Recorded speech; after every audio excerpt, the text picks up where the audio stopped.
যে Europe America পারমাণবিক bomb তৈরি করতে পারে, তারা একটা প্যান্ট তৈরি করতে পারে না? তাহলে সেই প্যান্ট আপনার থেকে নেওয়ার কি প্রয়োজন? আর সেই প্যান্টকে বলতেছেন আপনি উন্নতি। কথা মনে হয় বুঝাতে পারিনি।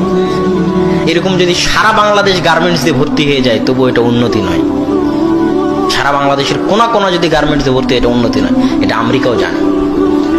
পদ্মা সেতু দিয়ে যদি সারা বাংলাদেশের সব নদীর উপর পদ্মা সেতু হয়, তাহলে এই যে অবকাঠামোগত উন্নতি, অবকাঠামোটা বাংলা শব্দ, যেটার অর্থ হচ্ছে বিল্ডিংগত উন্নতি।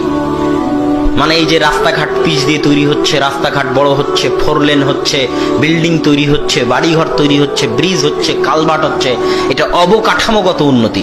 অবকাঠামোগত উন্নতি হচ্ছে ঠুনকো, যার কোনো মূল্য নাই।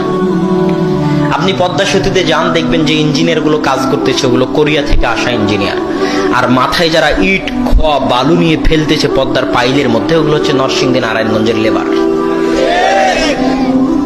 এটা হচ্ছে উন্নতির মাপকাঠি। যেই দিন আপনি শিক্ষায় উন্নতি হবেন, জ্ঞানে গবেষণায় উন্নত হবেন, সেই দিন আপনি উন্নত। গার্মেন্টস যদি কালকে চীন আফ্রিকার অঞ্চলে চেষ্টা করতেছে, চীন একটা বাফার জন্য একটা হাব তৈরি করার আফ্রিকান অঞ্চলে, যেখানে বাংলাদেশের চাইতে কম খরচে। বাংলাদেশে কেন গার্মেন্টস চলে জানেন? বাংলাদেশের মানুষ অল্প টাকায় শ্রম বেশি করে দেয়।